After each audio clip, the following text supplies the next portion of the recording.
Hello, everyone, and welcome to Talk About It Tuesday. I'm Tosca Di Matteo, founder of Tosca Coaching and Consulting, and I'm so excited about this conversation that we have today around leadership and belonging with the one and only Surabhi Lal. She's going to be joining me today, and we're kind of two hearts that flock together as it relates to changing workplace culture. Hello, hello. I'm going to bring you on right now. Let's do it. Let's get it going. Hello, Collective Healing. It's so nice to have you here. Excited to share this space with you. Hello, Surabhi. Hello. Let me just get this into a place that Yeah. looks right. Okay. Yeah, I know. I can move back a little bit. I'm all No, up you're in good. there. You're good. You're good. Oh, All right. man. Well, first of all, I just want to say thank you so much for taking the time to have this conversation with me today. Um, you and we met through Luminary. I think it was it was almost a year ago now, I think. Um, More. More, Tasha, right? That yes, was we were like so, 2020. So yeah, this is like yeah, almost two almost years. It's almost two two. years. What's going on? I'm losing track of time. Yeah, so I've seen you, do your thing, shine your light, bring all your power to the table in service of others. And so I'm just delighted to have you to have this conversation. Um, for for those folks who are joining that aren't familiar, I do this platform in service of helping people with personal growth, development, healing, and leadership development, and bringing different perspectives to the table in order to do that. So I'm excited to dive in and hear about your story and what shaped your life for this to be something that's just so near and dear to your heart. So I can't possibly do your introduction justice. So I'm going to hand it over to you to share what you want about yourself and your life experiences that make you so passionate about this topic. Well, thanks, Tasca. I'm so excited to talk with you.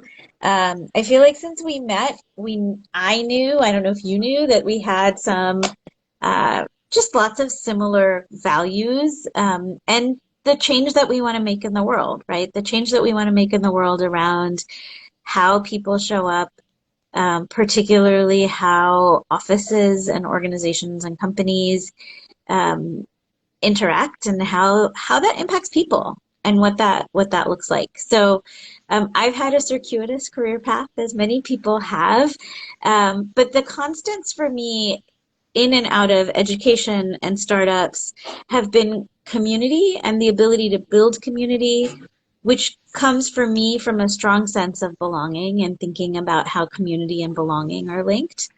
And then also leadership, what that means, how it shows up, and almost always about how do we make things better? How do we make things better for the people who work there?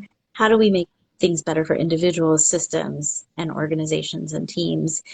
And I spent 15 years working at the intersection of job seekers and employers. So in career offices, working around career development. And what was really clear to me is that there was an enormous gap between what job seekers were looking for and hoping for from the organizations and companies that they work in with what was being offered by employers, and what was happening in many, many, many, not all, but in many, many company cultures. And so I've tried to kind of poke at that from multiple places in the ecosystem. And that might mean working with a job seeker to figure out what is the best place for them. It might be working with teams to think about how teams can better work together and really impact their future of work as a collective, to thinking about what's happening on the system level. What are companies dealing with? How can large organizations create change? And I do all of that hi, Therese. I don't know, Tasca, if you and Therese ever got to connect, but you should, because you're both just good hearts. Um, but I really think that this has to be a system problem, which means that you need to be in all levels of this process, and it's complicated, right? It's really complicated. And so I, as you alluded to, do a number of things. One of them is I teach, and I teach a core management leadership class to graduate students who are going into public service. Because frankly, from a very selfish point, I want the people who are running the government and nonprofit organizations and other places that have our safety net to manage well, because I hope that I am a beneficiary of that. Um, I teach this core management leadership class. I work with teams, as I said, in my consulting role, and I'm a mid-career PhD student. And part of my research there is around belonging and leadership. So that's what brings us to our conversation today. Oh my gosh, so much juiciness in all of that. And I just love that you tackle this, in all the different levels. Um, and as do I, right? Because I like help the employees with their career, challenges and help the companies, right? Fix their stuff. But I think you started off really by talking about community, and I love how you like articulated that the thread of your career is really around building community. And so I'd love to just take a quick step back before diving forward into more of the work around belonging and leadership, and say, like, you know, if you're willing to share, like, what about your life experiences make community and belonging like so near and dear to your heart, and what about that makes you so passionate? Yeah. Belonging is a thing that all of us need. And I think many of us can remember, um, I don't know if people still do this, but getting picked for the team and gym class, Tasca. I don't know if you have a memory of this at all, or if this experience. And you're not wondering. You kind of are like, I want to be on the team with my friends, but there is part, I think, of all of us that's like, am I going to get picked? Does Mm, anyone want me? Am I going to belong? Right? So there's that feeling that all of us have, and it's a very innate human characteristic to want to belong to something, to belong to a community. So when I have the great fortune of belonging to multiple communities growing up, and also in some ways feeling like, because I was this person who crossed multiple communities, there was none that particularly fit. So I grew up outside of DC, in the suburbs, and I spent a number of summers as a child in India with my extended family. And it was really clear, like, I'm an only child, so I'm navigating the world on my own. And I got to see these differences between the world in, half a world away and my everyday world. It really did a number of things. One, it opened my eyes to inequities and infrastructure that were really apparent and a very personal level. And so that for me really propelled my interest in public service and social impact, and always wanting to make the world a better place.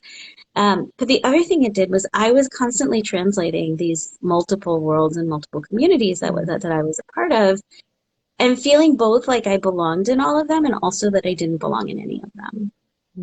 So I recently came across this term, like being a boundary spanner or boundary crosser. And I think it's really, really something that many people, immigrants carry, first generation Americans carry, first generation college students carry, is this idea of needing to cross boundaries, span boundaries, be that bridge. And so you are kind of like the bridge in the middle of these two lands of, like, I'm connecting both, but I'm also out here in space. And so it really did make me think about belonging from my own perspective, but also community. You know, Community is in many ways the thing that makes us feel like we belong. But belonging, like leadership, and I think we had talked about this before, is both an inside and outside game. And so somebody can do everything in the community to make you feel like you belong, but you also have to feel like you belong there. So it's complicated and it's messy. And that's why we haven't gotten it right after so many years of existence as humans. Yeah. Oh man. It's like, thank you for sharing that. There's like, and the question that's rising to me too is I think that, I have several friends that also like are first gen immigrants, and I think that sometimes there's such a like a pushback on the lifestyle like that they want, which is just just blows everything out of the water in terms of like what their parents' expectations are, what they want for them. And so I'm curious if that was part of your experience, in your upbringing, like were you encouraged to go after everything and anything, or were there traditional things that kind of made you feel constricted? Like was that part of the finding yourself and like owning what you wanted, even though it looked very different maybe than what your parents wanted for you? Yeah, I think everybody grows up under the shadow of somebody, right? Whether it's your family, whether it is a role model, whether it is, and they can be one and the same. Um, I think we all grow up under some sort of like, I want to be either the shadow of this person or I'm going to completely run away from what somebody wanted from me. Um, but I was very lucky in that I had family who was like, we're going to support you and you should be happy in what you do. I know that not everybody has that experience. And some people have to fight harder than others to grow their wings and fly. Um, but it is something that all of us, and this is the inside outside part of it, which is how much of that boundary spanner are you willing to sit, are you willing to sit in that middle of the bridge? Are you willing to cause a little bit of ruckus in your family and outside of your family, within yourself and outside of yourself? And we can't do it in just one place. It has to be both. I mean, I think for many people, that I've talked with, and certainly for myself, I need to look at myself in the mirror every morning. And so the decisions I make need to fundamentally come from there. And Mm, so there are times where I'm like, you know what? Some people aren't going to like this, but if I don't do it, I'm not going to be happy. mm. That's the inside game. The outside game then becomes, once your inside game is okay, the outside game is easier. Yeah, right. It's the foundation, right? So, so I'm wondering because I'm sitting here reflecting too on my own experience of like, right, belonging to myself. And was there a moment in time like that you can think of where you were like, oh my gosh, like I need to be comfortable in my own skin, or like I need to be happy with myself and who I am. You know what I mean? Like because I think that journey is it starts in different places for different people. Sometimes it never starts, right? Sometimes you're just always constantly trying to fit into wherever versus say like I'm owning belonging to myself. So I'm curious when you realize like I got to do this inner work stuff because what's happening kind of isn't making me happy, you know? Yeah, I couldn't tell you when, honestly, and I also think it's ongoing. It's an Yeah. everyday practice. Um, I do think that there are moments in my life where I felt like, oh my gosh, I need to make a choice. Like, I need to Mhm. make a choice about Mhm. what to do in this moment and what does that feel like, look like. But I can't think of a specific, like, this is the day it started, right? Like on December, blah, blah, blah, blah, blah. This is, Right. I think it has always been a process. And one of the things that um, is it's like how you bring your whole self into the world. Like, what does it mean for Mm. you to be who you are? So it is a constant everyday process. It's not Mm. a one and done. It's not like I'm going to mark it on my calendar for this day and we're going to be done. Um, but I do think there are moments in my life where I chose to do things that seemed right to me. And looking back, I'm like, wow, I can see why somebody thought that was a little bit um, brash or bold or gutsy, whatever word you want to use, depending on what side of the conversation that you're on.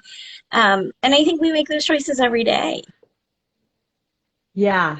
And what you've been talking about, especially in the context of family and, everything, it kind of like off of like, the recent holiday and kind of going into more holidays and whatever people celebrate, I think sometimes it can feel it's even harder, I think, within family units and that context, um, let alone like when we go into workplace environments. And it makes me, what came up too is the word boundaries when you were talking, and Mm. like how does boundaries play for you when it comes to leadership and when it comes to belonging? Like how does that, like how do you see that in the work that you do? Oh, so boundaries is so funny you asked that. Boundaries was my word for 2021. Um, Yay! so I've been thinking Full about it a lot circle. because Full I know, circle. right? Because we're coming at the end of the year and thinking about what a word for Mm, next year should be. But boundaries show up in so many different ways because mm. I was talking to the lovely Karen Ortiz, who I know you know, Yay! Yes. and I was telling her that when I thought about boundaries, I was really thinking about boundaries of time. Like Mm, I am going to make more time for like put some boundaries around work projects and put some boundaries around my own time. And that's actually not how boundaries played out for me this mm, year. Um, Boundaries played out much more in terms of where I give my energy and who I give my energy to. mm, And so it was still boundaries, right? And it is those voices of how many voices are you going to let in mm, to your mm. inside game? And how many can you listen to, but listen, acknowledge, and not let in to that space? Um, as opposed to thinking about, I'm going to take everything in and take all of it as I say this to actually some of the students that I teach about assessments. Like, an Mm. assessment is a piece of information. You also have lived experience. So take it as a point of data, and you have to stack it up against your lived experience. And I think about that in terms of boundaries. Like, Mm. if you ask 20 people what they think of what you do, Tasca, they are going to tell you 20 different things. You don't have to let those 20 different Mm. things in into everything that you believe. Because if you did that, you'd probably be a puddle on the floor at the end of the day, right? Some people are going to tell you great things. Some people are going to tell you mean things or things that are hurtful. Some of it on both ends of the great and the critical might be really important. Mm. And you take what you do and you discard the rest Mm. because you have a lived experience that allows you to know which pieces to take and which pieces to chuck. I mean, that advice right there is worth its weight in gold. I mean, like that. Look, I think it takes people a really long time, especially in our culture, in our society, and in the corporations. Especially um, that don't necessarily help with discernment, right? So so I'm curious. Now, if we take this conversation about boundaries, which is just like so juicy, and I love like how it expanded for you, in terms of what it meant for you as the year went on. Um, and so this idea of boundaries and feedback, and then throw that in a context of organizations, and like I'd love to hear your, like, what is your take on like how leaders are to provide feedback, and like, and what's like, what advice do you have, like what's the right way to do it and the wrong way to do it, you know what I mean? Because it's like it's a complicated, it's hairy. I think that feedback is hairy. It's like it's not that you don't want to give any because it's important, but like how you do it in a way that like kind of doesn't harm people, right? That doesn't, That's right. right? That's not personal. That's behavioral, or that the other person, that the other person can handle it in a way, whatever that you're saying. Sorry, I Oh, know I'm just like going. I'm just like, oh my no, god, this is it's like so such a good spider webby. question. It's such a good question. I think that we're terrible. I mean, societally, I think we're terrible at giving good, caring, Mm. clear feedback. So interestingly, one of the teams that I work on, they're having everybody write a user guide about themselves, and one of the first questions Ah. is, which I love, right? I just love this idea that one, it causes you to be self-reflective, right? Mm. Which is one of the big pieces of of leadership, is how do I even start to assess how I want to be receiving feedback and giving feedback? And then I have to tell other people, and then I want other people to know and respond in that way. So I think in general, we are not societally programmed to give meaningful feedback. I think we're great at telling people what we think about them. Yeah. That's not feedback, right? Like that's Yeah. not feedback. We've got like and dislike buttons on, thumbs up, Mm. thumbs down on all of our social media. That's not necessarily feedback. It is information, but it's not necessarily Mm. feedback. So when I think about feedback, I think about a couple of things. I think clear is kind. Mm. Um, so being clear about what your feedback is really kind. Feedback often gets a bad name because people deliver it poorly. Because here's a pre-March 2020 situation, right? In an office. You and I worked on a project together. Maybe I'm mad about something. I'll say, hey, Tasca, nah, nah, nah, nah, right? Whatever my feedback is for you, right? Like, you really screwed up in there. How do you feel then? Right. I've caught you in the middle of the hall. You're on your way to lunch, let's just say. So now not only are you mad on your way to lunch, um, you just know that I dumped something on you, and there maybe isn't a chance to have a conversation versus me saying to you, and maybe you would say that's clear, but I don't think that's what I mean when clear is Mm. kind. Mhm. Clear is kind when I say, hey, Tosca, I have some feedback. I'd love to talk about that presentation. Can we schedule some time in the next day? So the other piece is kind feedback is timely feedback. So I'm not going to wait 6 months to your performance review, which we're having, by the way, in December. And now I'm going to say to you, in July, at that meeting, you really Right. screwed up. What? You really Right. don't even remember July. Like, Yeah. that's not right. So clear is kind, timely is Hmm. kind, Hmm. and delivering it with curiosity and empathy is kind. Mm. So I might say to you, Mm. Tasca, I'm curious what was going on in your head with that. Like, how do you think that presentation went?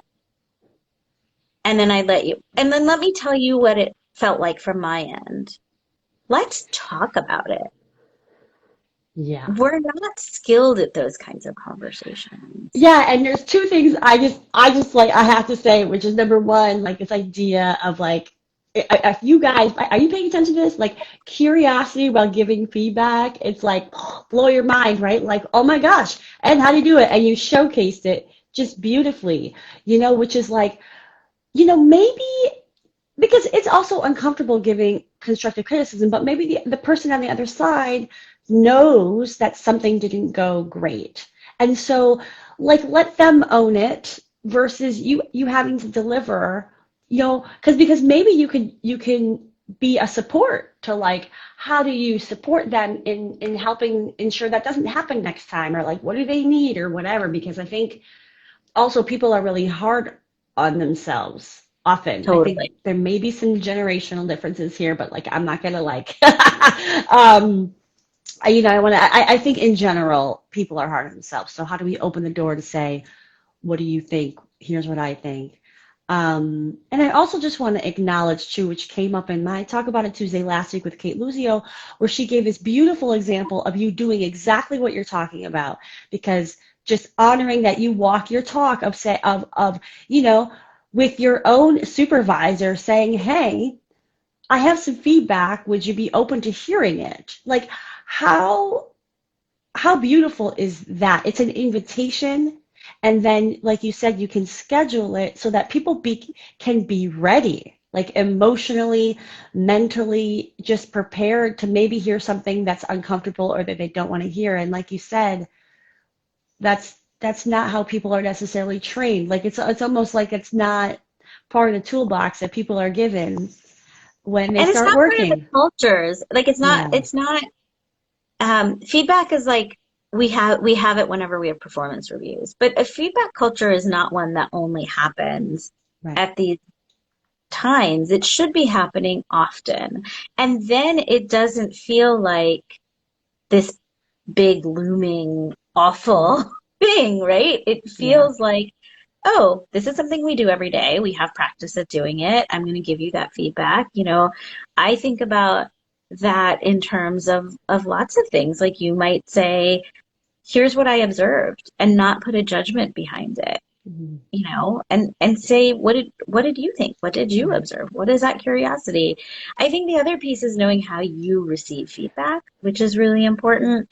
There's a great book called Thanks for the Feedback, and Mhm. one of the things it talks about is there are some common triggers to receiving feedback.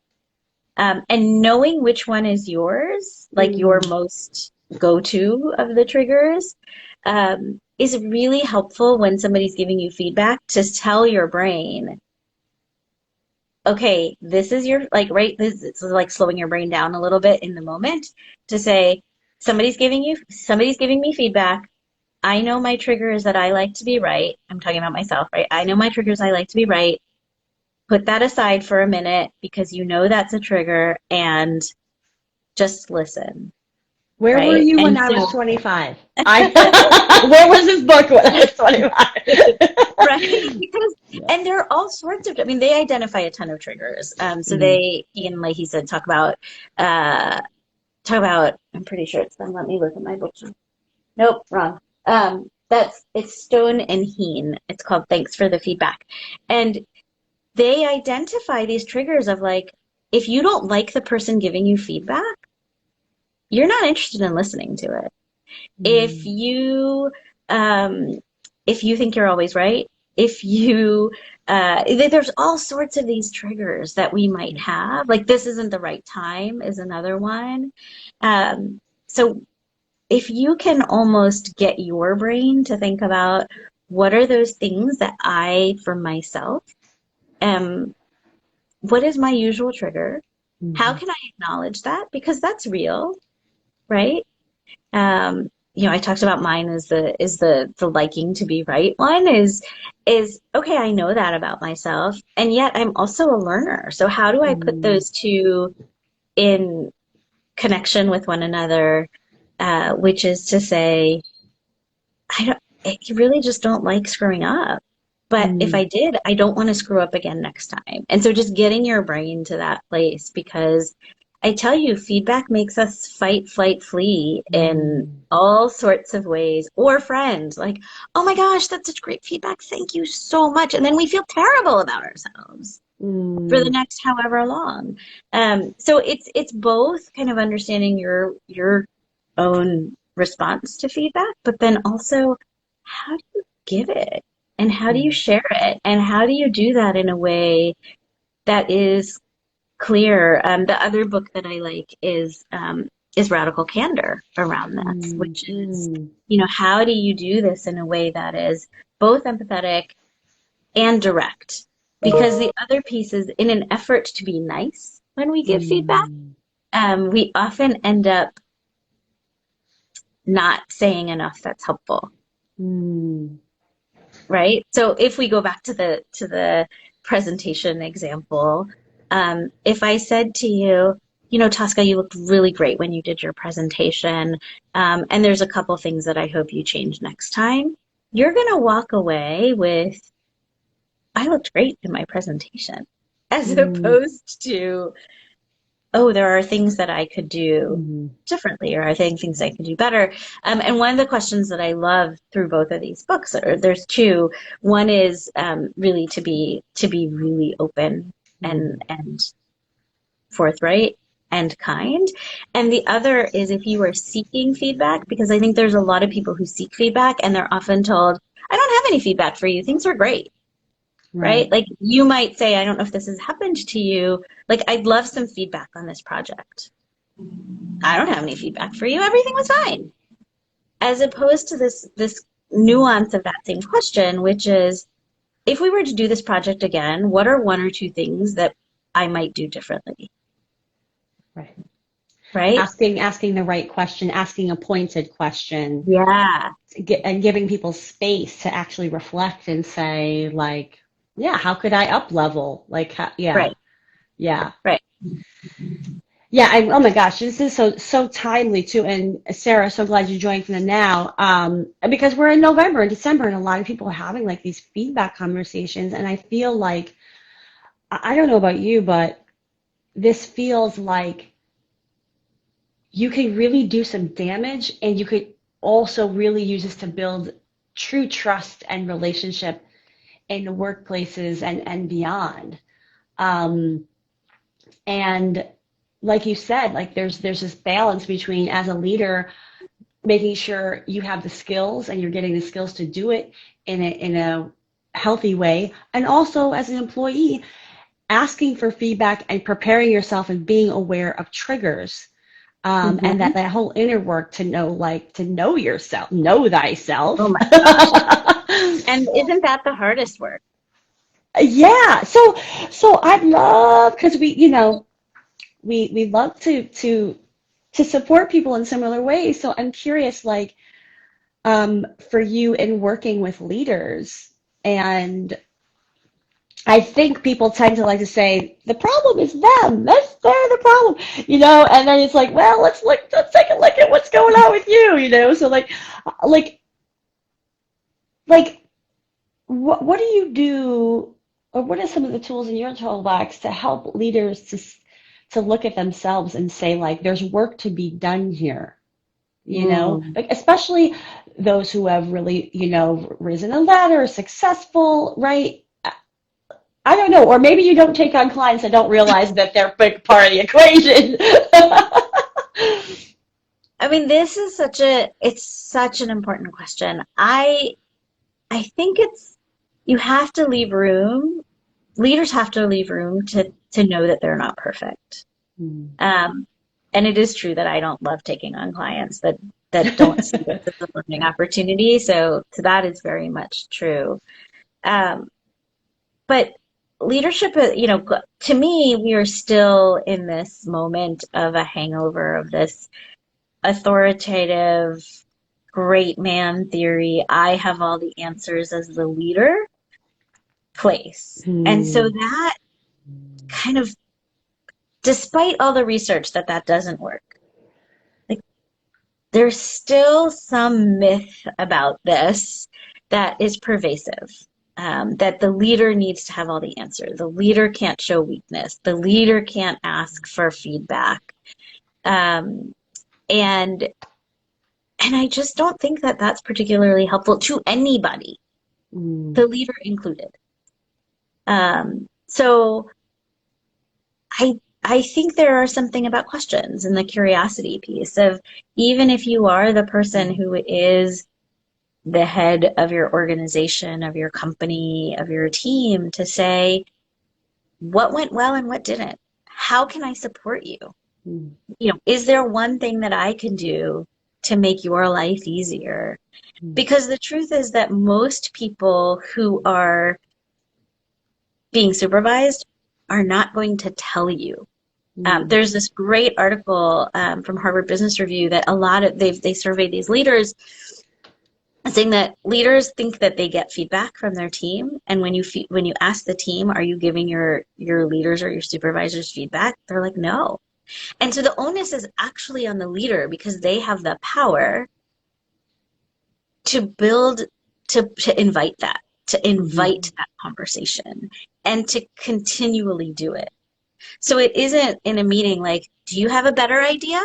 That's not inviting Right. conversation. In fact, that totally shuts down conversation. Right. It is hey, you've been in this organization for a while. What are some of the things that you're noticing?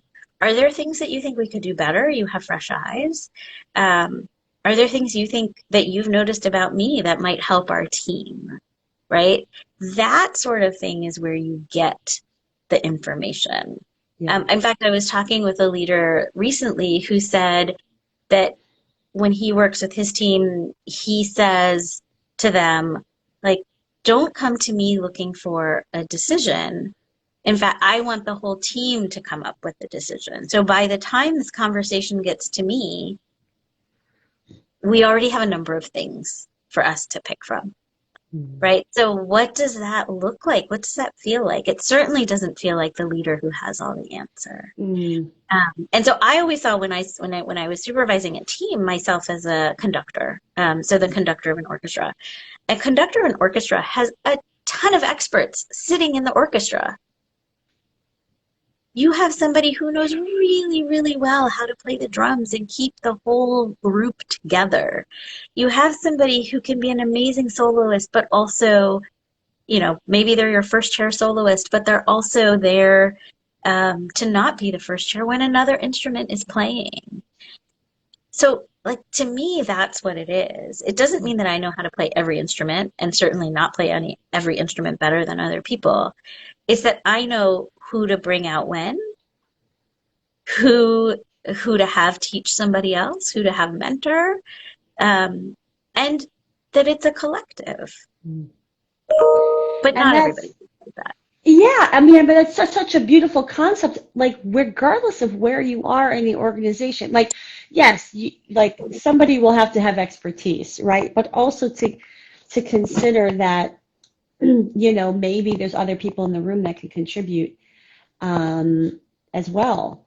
And I love what Sarah's saying here too, right? Is like sometimes leaders don't ask for feedback, right? When we're talking about this, and who think that they don't need it. And I think there's a fine line between, I think it depends on the kind of relationship you have with somebody too, whether it's going to make sense to bring something up or not. It's kind of, I think of it as like, there are some conversations you're not going to have with certain family members because it's going to be pointless. You're not, you know what I mean? Right, right. I think it's the same thing with your boss. It's like if they're not going to be open, then you might be doing yourself more of a disservice than a service. That's right. But yeah, I'm curious what thoughts you may have on that, which is like, yeah, look, there's a lot of bad freaking bosses out there, right? And like we want to be able to give them feedback. Like this doesn't work for me. So how do you navigate that? You know? Yeah. It is such an important thing. I think in some ways you test the waters. If the Yeah. feedback doesn't, it's how many times are you willing to test the waters? And at some point, if it's causing you more harm than it is changing behaviors, you have to make a decision. Right. And one piece of feedback is leaving your job, right? Mm-hmm. Like a very real way. I often say to job seekers, you might take a job knowing that it isn't the best fit, but go in Mm-hmm. eyes open to that fact, Yeah. which is what is it that you want to gain from this experience? Is it a network? Is it a certain skill set? Mm-hmm. What is it? And it may end up being an amazing place and you stay there for much longer than you expected. Or you may realize I'm going to take this job and I know that I'm going to be the person internally who's fighting a Mm-hmm. system or a change, and I'm ready for it. And I know that. And there may be other points in your job that you're like, I'm done fighting. And Mm-hmm. my next move is to exit. Yeah. And that's okay. I mean, you can also decide to stay complicit because you're getting some of the things out of the position. And I've done all of those at different points in Yes. my career, which is there are things I don't like, but I'm getting something out of the role. And so I'm not going to make too many waves. I'm going to maybe avoid it a little bit if I can. There are other times that I've been a fighter, like we need to change. Here's what we need to Mm-hmm. change. And there are other times I'm like, I'm done. Yeah. Or I've tried and tried and tried, and other people aren't willing to change, and so I'm out. And all of that is feedback, right? All Yeah. of that is feedback if you're paying attention. Mm-hmm. And what you will find, and I think this is the unfortunate piece for many people in companies, is they say, there are many people I've worked with who are like, well, it was just time for this person to leave. Mm-hmm. And I haven't heard people say, is there something going on here where we could have had them stay? Like, Mm-hmm. what could have made this person stay? Because let's be real, having an employee leave has real costs. Costs in productivity, costs in morale, costs in hiring somebody new, um, and time that other people are spending. And Yeah. depending on who you talk to, that can be time and a half, or it can be multiple times that person's salary. So it isn't just about salary, it's also about knowledge. And so I've certainly kind of been in places where folks say, well, it's just the time that like new staff come in. And there's truth to that too. But my question is always, are you looking at the whole picture? Or are you only looking at like this little bit of the picture that's that big to say, why is it? Why is it that most of our employees leave after 2 years? Right. Is there something happening in our structure? Is there something that we could do to make them stay? Or do we just know that this is a 2-year position, and when we hire people, we say, we're going to do amazing things with you for the next 2 years. We know that historically that in this position, people don't stay much longer. So at about 2 years, I'm going to ask you, what could make you stay? How do I help you move to the next point in your career? Yes, I love that. Just like and I love name that, it. Right? It is such a cop out. It was time for them to leave. Yeah. Nah. Yeah. Let's not think about why. Yeah, it's like not taking responsibility to say like there's ownership on what's happening. And I just love when you started sharing in this arena, right? Like there's a strategy. Like what is your strategy? Like you said, and I've been there too, right? Like, okay, this is like I'm here for a period of time. I know I'm getting out of here, or like, or I'm in it to win it. I'm here to fight the fight, And we have to realize when that plan or that strategy needs to shift. Mm-hmm. And yeah, likewise for employers to know like roles that maybe don't have upward mobility. Okay, then everybody wants to feel growth, right? So then how else do you provide it if it's not available in a certain way because of whatever, or what needs to change in order to provide that? I think these are all like amazing concepts for everybody. And I also want to bring it back to belonging, right? Because yes, like if you haven't picked up on this, belonging is an inside job first and foremost.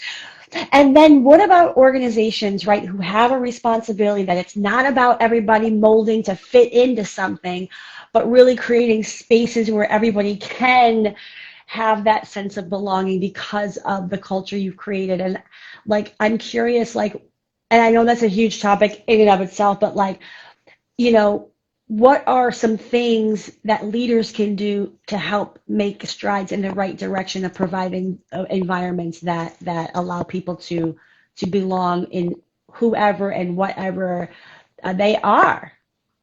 Yeah. I mean, Tosca, when I figure that out, I'm going to be a gazillionaire. I think a lot of it is around not making people be in a place of operating from fear, operating from shame, operating from all of these things that have historically been really true at work. Yeah. And operating from this place of what you said is this mold, right? We are in a different era of work. Outside of this, we're coming to the factory to make widgets. There are still people going to factories to make things. Manufacturing is still a huge industry. And even in manufacturing, you have seen shifts in people being able to innovate and say, actually, we could do this better. And here's how, because I'm closest to the problem and I'm closest to looking at it. If you don't have a feeling of belonging, that person is going to sit with that idea and never share it because they don't have an avenue to share it. And so for me, there is this opportunity to say, how do you allow multiple voices to be heard?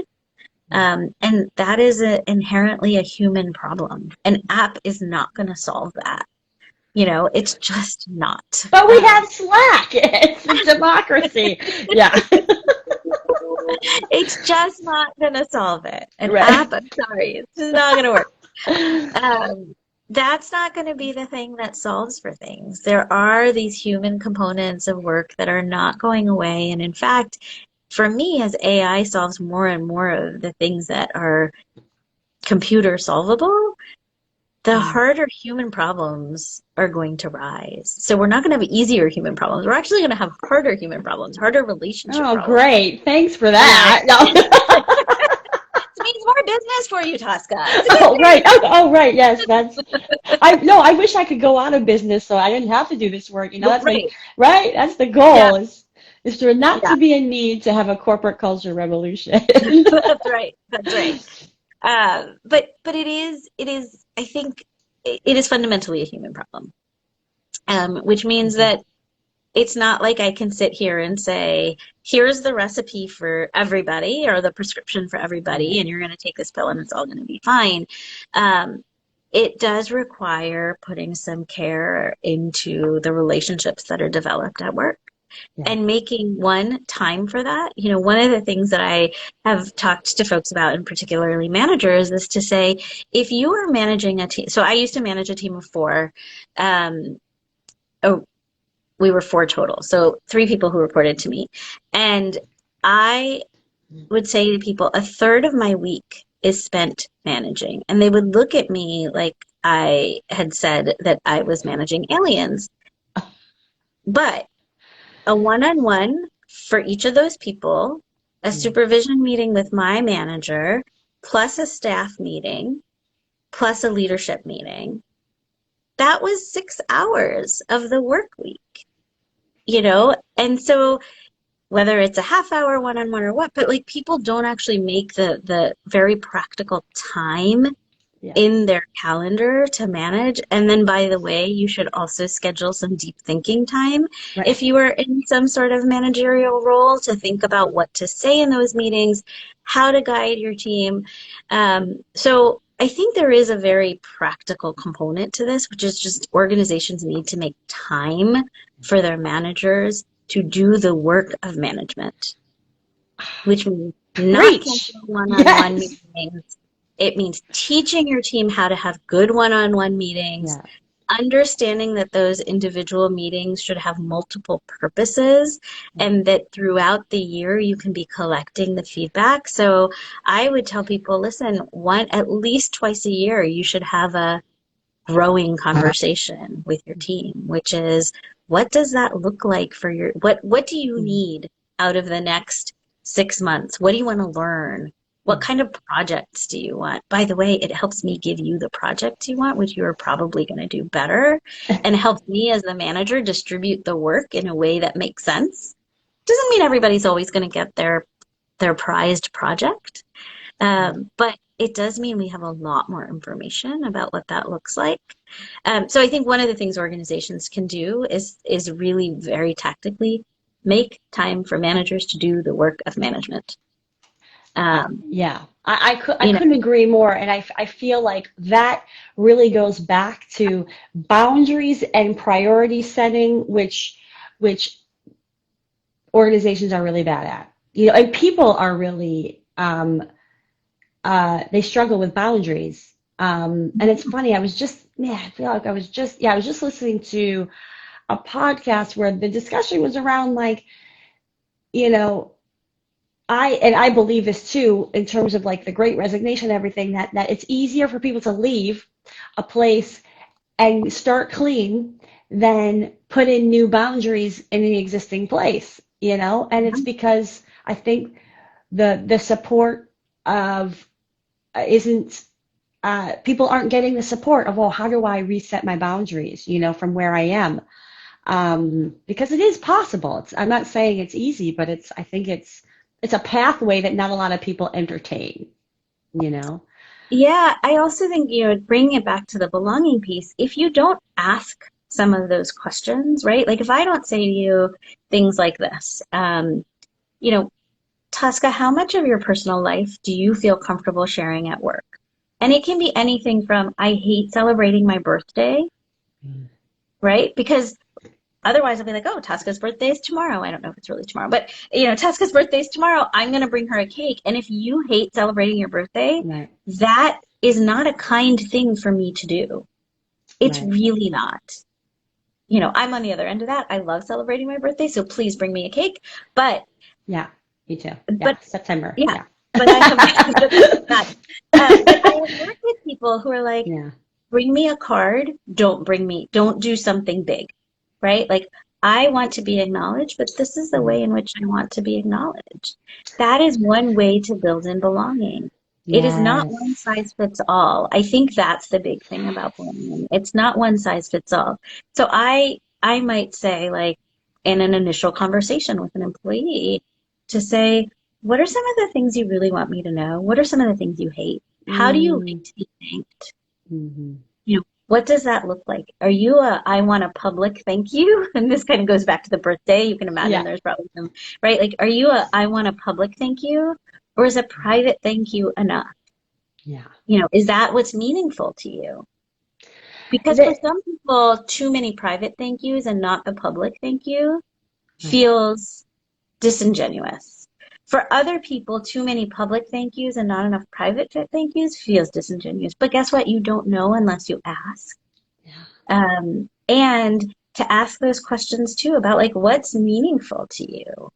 Yeah. What are the things that you feel comfortable talking about? How can I make this a place for you to feel like you can thrive at work?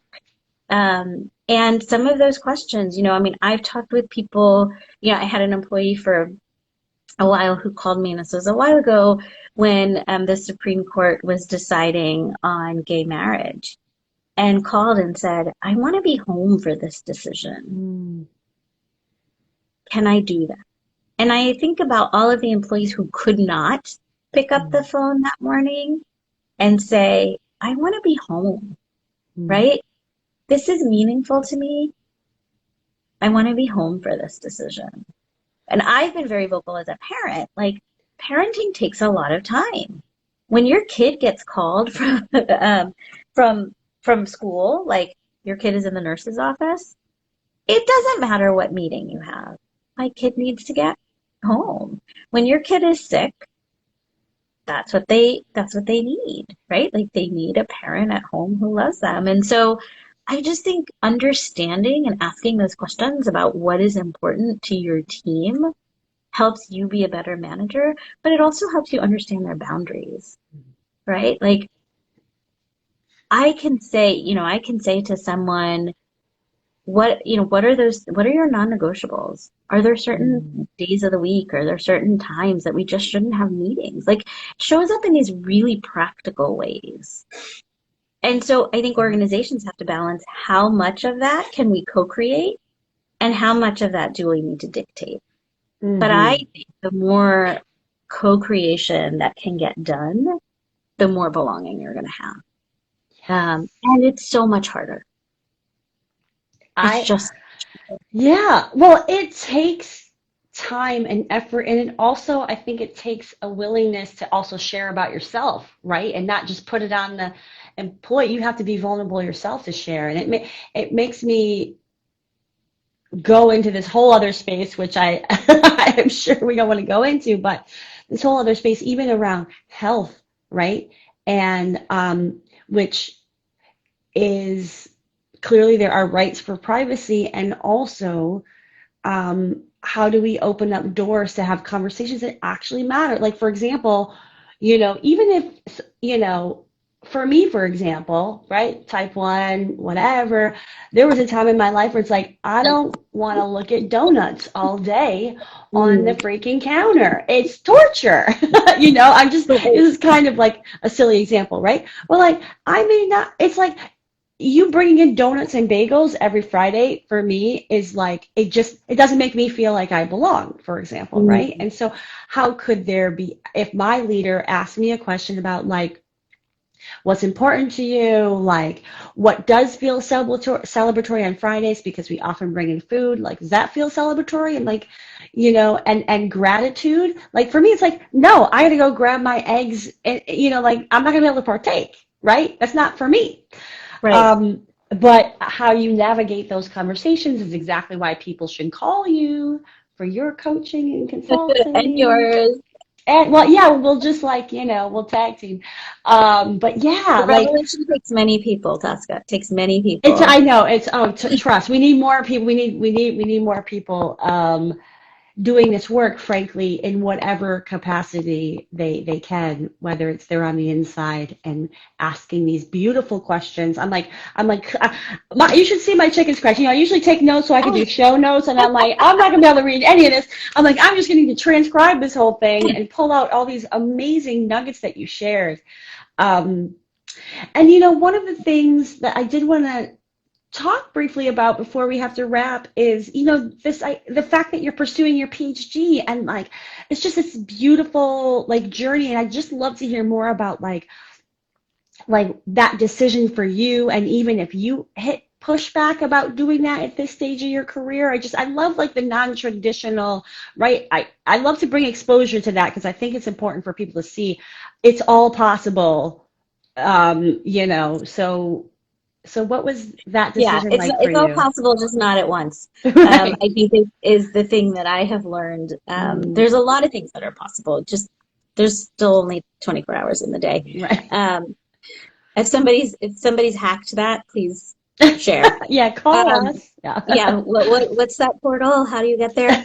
Um, but but so for me, it's been something on my bucket list forever, right? Mm, And I think like many people, one of the things that the pandemic um, that we are still in has allowed us to think about is what mm, are those things that are really important to me? mm, Um, and so I made this decision on a number of levels. So one, this is something I always wanted to do. I found a program that was right for me, which is a huge piece of pursuing a PhD is finding the right program. And it seemed like the right time to do it. I also have a child who is 9, and so I am hopeful that we will be study buddies. oh. And that part of this is Mm, one, teaching him that you can learn at any age, because the mm. first thing he said to me was, Mama, you're too old to go to college. And I was like, nope, you are At never too old. nine, at like 9, this is already indoctrinated. Like, oh my That's right. God, so I was scary. like, nope, you're never too old to learn. Like you should Yeah. always be learning. You're never too old to learn. And so it opens up these conversations when he has homework, I have homework. What are you doing? I have homework. I have to read. So there is part of this of like, how as a parent can Mm, I also use this? You were talking about boundaries. Like I need mm, boundaries to study, but I can have those be together time too if we mm, both have homework to do. And as he gets older, his homework is going to increase. So it is my hope that some of this is some modeling for him that the studying might change at different levels, but the studying and the work is still part of what needs to happen. Um, and for me, it took some time to figure out what I wanted to study and how I wanted to study it. And it's something I've always wanted. And it was also a career decision. I mean, there's no question to me that this work, my studying and my research informs the work that I do and informs my consulting, and that I wanted it to be a symbiotic, virtuous relationship of the things that I'm seeing in the world impact what I study, how I study it, and that's a conversation that I am often having between the practical and the academic. mm. So it is a different decision than what many people think about, but I also knew that I didn't want to be a tenured professor. And if I wanted to be a tenured professor, then I could still do this journey. It would just look really different. Um, so I haven't had a lot of pushback. I've actually had a lot of people be like, wow, you're doing that? That's really cool. Great. I've also had this. The only pushback I got was that, Mama, you're too old. That was my pushback. That's where the discernment comes in for the feedback. Yeah. That's right. That's right. Right. I'm like, all right. So we talked about like, I'm not going away to college, I'm not leaving, right? Like this is the model of college that he had in his head. Um, Mm, and you're never too old to learn. And you should still be learning with peers. And that's important. And that's part of the process. And there is work to be done on the other side. And so, yeah, he's probably been my biggest pushback. Everybody else has said that's cool, and it's not something that they didn't even know it was possible to do mm, a PhD mid-career, because it is still not a model that many people follow. mm, mm. Oh, thank you. I'm so glad. Thank you for sharing that. I love hearing that. And having other people hear, like, yeah, there's no rules here. There's no, like, we got to question the status quo and ask ourselves what makes us happy and what we want. And that's everything, right? Like, And um, surround yourself with people who are supportive. Like I'm so yes. lucky to have, my parents were super supportive. My spouse is super supportive. Um, and my friends were supportive, right? I didn't have a lot of people who were like, why are you doing that? And if they did, Yeah. they kept it to themselves. Well, that's just a testament to who you allow in your circle, which is beautiful. Only good love, good vibes, right? Yeah, so, and I know we're at time. Do you have like a few more minutes Yeah, I to do. I steal have to 2 more wrap? minutes. Let's go. Okay, great. So, my two questions are, first of all, how can people get in touch with you because they're just feeling on your vibes and want to learn more? And the other question is just, is there anything else that we didn't talk about that you feel like you really want to, people to know around this idea of leadership and belonging and all the different facets that we kind of touched on? Yeah. So you can find me on social, which is, and I'm sure you'll put this in all the things, but SL Collaborative Ventures. And then I have my website, which is www.surabhilal.com. Um, and every other week, twice a month, I do a LinkedIn live show called Sips and Leadership. And so this is the other thing I want people to know. Sips and Leadership is really conversations with people who are in social impact and public service, which is what SIPS stands for. And it is about modeling different ways of leadership, and talking with people who are really doing it.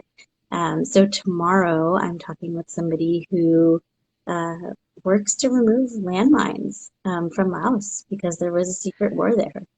And there are still active landmines and bombs in her country of origin. And that's scary. Yeah. Imagine walking down the streets of New York and only being able to go on certain paths because you knew. And what that feels like for leadership and Mm. somebody doing that work across the globe. But all different faces of leadership, all different voices around leadership, and definitely not what we talked about this authoritarian old school leadership Right. model. A lot of people who are in the new school of leadership and are doing the work on the ground to better our communities. So Yeah. I have been in November, today's the last day of November, so celebrated a year of doing them, and I'm going to continue to Yay. do them as conversations because we need multiple voices around leadership in the world. Oh my God. Woo! I'm excited. Thank you for sharing that. What a beautiful concept, SIPS leadership. Yeah. LinkedIn Live. Yep. Um, awesome. And anything else that you want to share as we close? No, I'm just looking forward to seeing what comes of this conversation and how people react to it. And I will say I was saying to you, more people are needed in the revolution. I often say to people, the more megaphones, the more voices Mm. get heard, the more change we make. So grab your megaphone to make that change in the spaces you want to make the change, but particularly around how we show up as leaders and create spaces for belonging. The more megaphones, the better. Yes, grab your megaphone. What a beautiful note to end this on. Thank you so much, Shuri, for this conversation. You just like it was such a delight and exactly like the juicy conversation that I knew we were gonna have. And like we were so in alignment, like we dressed in a similar like color I know, look pattern. at that. We're vibing for sure. And I know you're so busy. So again, thank you for your time and energy and sharing your wisdom. And I look forward to doing some proper show notes. Um, at the second pass, I'll have to do something to load it up now, but you just shared so much great content for anybody who wants to be a better person, a better leader, and live their best life. So thank you so much. And I look Well, forward thank to you. hopefully more conversations and collaborations in the future. Well, hugs across the borough. I Yes. will across the boroughs. I will hopefully see you soon and keep all the good conversation going. Awesome. Thank you so much and have a great last day in November. Thank you. Ciao for now, everyone. Thanks for joining.